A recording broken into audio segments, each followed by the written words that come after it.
When these 90s are aimed accurately, they're poison to enemy bombers. But it takes accurate fire control instruments and men that can handle them to point guns at a target that's doing 300 miles an hour or more. That's why new and better instruments are constantly being developed for you to use. Here's the latest result of this research, the radio-optical height finder, called the SCR-547. Instead of the intermittent altitudes obtained by the stereoscopic height finders M1 and M2, the 547 furnishes a continuous flow of accurate altitudes to the director. It does the job simply and quickly without need for highly specialized men to run it, and with a minimum margin of error. The SCR-547 is a compact and mobile unit. When on the march, the radio set leads the convoy, followed by the spare parts truck, the power plant truck, and one carrying the crew.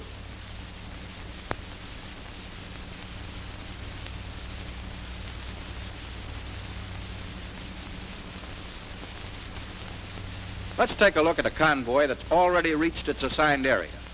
As soon as the trucks have moved into position, the radio unit is ready to be set up. The first step is to remove the cover.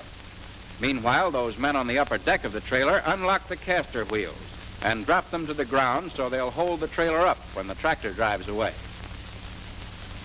The electric brake cable is disconnected and the coupler is released. But be sure the trailer handbrake is set before you let the tractor drive off to its parking space.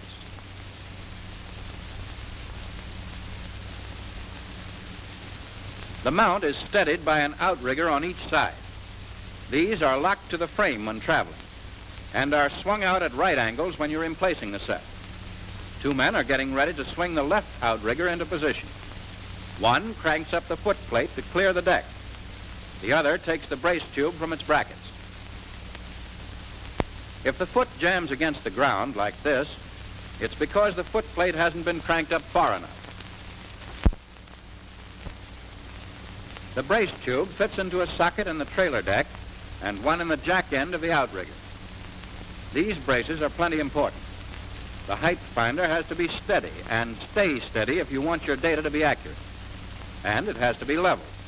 Soon you'll see them leveling the set, using the outrigger jacks and another jack under the rear of the trailer. Notice that the brace tube is locked into its sockets with steel pins.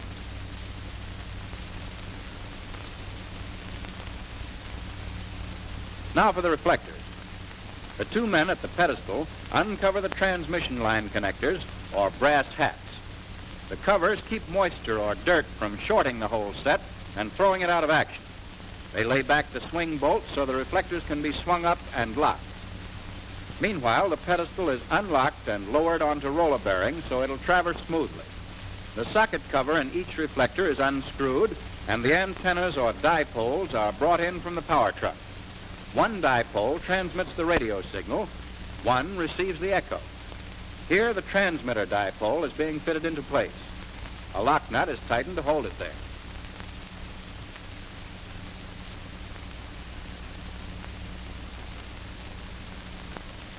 When the holding clamps are unbolted, the reflectors are ready to be lifted into place.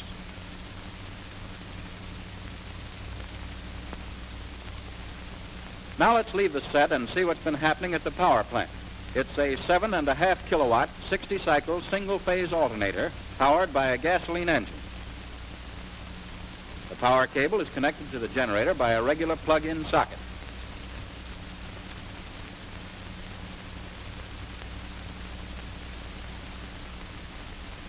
Before you start operating, make sure the power plant is grounded by this galvanized stake. Connect the ground lead to its lug on the chassis of the power plant. Assuming your power plant is ready for action, there's only one thing left to do. Connect it up to the set. The cable plugs in at this junction box on the trailer's forward deck. That other socket on the side is for the cable that will be plugged in later to carry altitude data to the director. Back to the reflectors now. They are swung up into position and locked in place with swing bolts.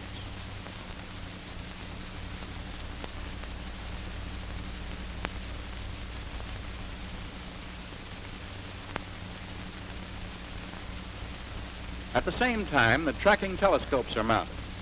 This one you're looking at is the elevation scope. Always be sure to turn the mounting screws up tight.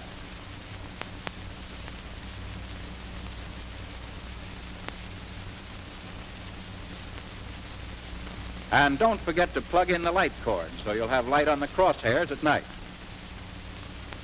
Then release the elevation hand wheel and move it to be sure it's free. While this is being done, other men put the elevation and azimuth tracker seats in place. The radio set must be grounded too, so a second galvanized stake is driven in while the mount is being jacked up and roughly leveled. The chief of section, who is responsible for the fine leveling, directs the adjustment of the jacks as the set is traversed a half circle.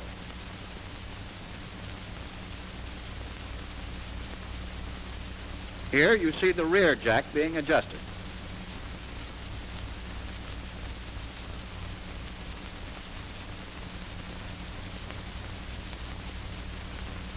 When the chief of section is satisfied that the 547 is level, he has the set traversed back again as a final check.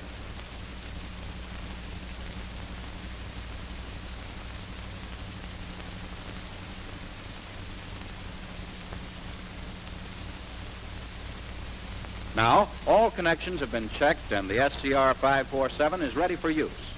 When going into action, the elevation tracker on the right depresses the reflectors while the azimuth tracker slowly traverses the unit, trying to pick up a target.